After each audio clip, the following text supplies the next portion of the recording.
سڵاتە نەبێ بەڕێزان هەر لە میانەی ڕۆماڵکردنی پێشەنگا و کۆڕبەندی پەروەردەی هەولێر لا خزمەت مامۆستای بەڕێز مامۆستا لوقمان سعید سدیق بەڕێوەبەری گشتی پەروەردەی هەولێران. مامۆستا جان زۆر بەخێر بێ.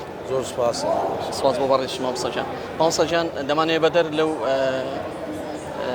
پێشەنگایە پرسیار لەوە بکەین کە ئێوە خولێکی تایبەتتان بۆ مامۆستایان کرد بۆ ئەوەی ڕاستەوخۆ کە بەرکەوتیان لەگەڵ منداڵانی خاوەن پێداویستی تایبەتەیە ئەو خولە بەچی گەیشت و ئەنجامەکەی چی بوو؟ بڵێ هەروەکو ئاگادارن ئێمەیە ماوەیەکە وەکو استراتیژێتی وەزارەتی پەروەردە کە خەریکین کار دەکەین لەسەر منداڵانی خاوەن پێداویستی تایبەت کە تێکەڵیان کەین لەگەڵ قوتابیەکانی تر بە خۆشحاڵیەوە ئێمە توانیمان 84 مامۆستای وانەبێژ بۆ ئەم قوتابخانانە دابمەزرێنین بە وانەبێژ کە ژووری سەرچاویان هەیە بۆ پەروەردەکردنی ئەم منداڵانە.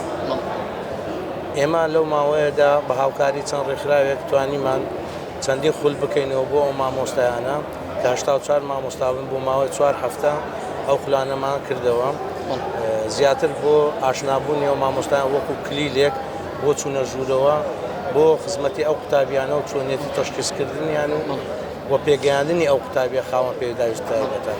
مامۆستا ببوورە ئەو مامۆستایانەی کە خولەکانیان بینی هەمان ئەو مامۆستایانە بوون کە لە قوتابخانەکان هەبوویان مامۆستای وانەبێژن یان هەمان مامۆستانە کە لەو 47 قوتابخانەی لە سنووری بەڕێوەبەراتی گشتی پەروەردەی هەولێر کە ژووری سەرچاویان هەیە ئەو ژوورە سەرچاوانە چەندی قوتابی لە خۆ دەگرین.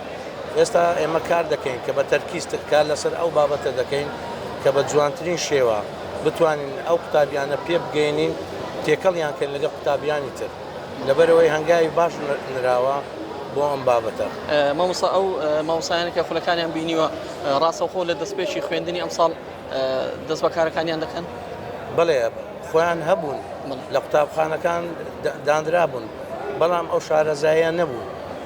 ئێستا کە ئەو خولانیان لە بۆ دەکەنەوە زیاتر لە بۆ تەقویەکردنی مامۆستایەکان و ئاشناکردنیان بە ڕێگای نوێ بۆ ناسینی ئەو قوتابیان و تەعاملکردن لەگەڵیان. مامۆستا دەبێت پرسیاری هۆش بکەم و وردە وردە نزیک دەبینەوە لە مەسەلەی گواستنەوەی مامۆستایان و تەنەقولات و ئەوانە بە هەمان شێوەی ساڵانی پێش و گواستنەوە لە نێوان پەروەردەکان هەیە یاخود هەر لە نێوان قوتابخانەی پەروەردەیەکدا هەیە. ئێستا بە نسبەتی گواستنەوە بەپێی ئەو ڕێنمایە کە لە لای مەیە تەنها دانانی کاتی دەتوانین بیکەین ئەویش بەو مەرجانەی کە دەبێت لە قوتابخانەکان شاخیر دروستنەکە و لەبەرەوەی میلاک ئێستا ڕێخستنی میلاک لە پەروەردەکان دەستی پێکردووە لە ناو پەروەردە هەر پەروەردەیەک لە سنووری خۆی گواستنەوەی لە سنووری خۆی دەکات. لە سنووری خۆی بەڵێ. مامۆستا بەڕێوەبەر ڕۆڵی چییە لە گواستنەوەی مامۆستایەک دەتوانێت دەست لە کار هەڵگرتنی بۆ نەکا؟ نەخێر کە فەرمانێک دەرچوو لە قوتابخانەیەک لێژنەی تایبەت تەشکیل کرایە لە پەروەردەکان ئەو لێژنانان کاری تایبەت خۆیان دەکەن لەسەر ئەوانەی کە ڕێخستنی میلاک لە سنووری خۆیان ئەنجام دەدەن. بەڵام ساڵانی پێشتر مامۆستا زۆر مامۆستا هەبوو دەست لە کار هەڵگرتنی نەدەکرد دەگوت مامۆستان پێویستە یان هەر لە ئەوەلیەوە ڕەزامەند نەبوو لەسەر گواستنەوەی مامۆستایەک لە قوتابخانەکە یان بە پێچەوانەوە قوتابخانە هەبوو مباشەڕەی نەدەکرد دەست بەکاربوونی نەدەکرد. بەڵێ ئێستامە پەروەردەکانمان ئاگادار کردوێتەوە کە ڕێخستنی میلاکی خۆیان بکەن لە سنووری خۆیان.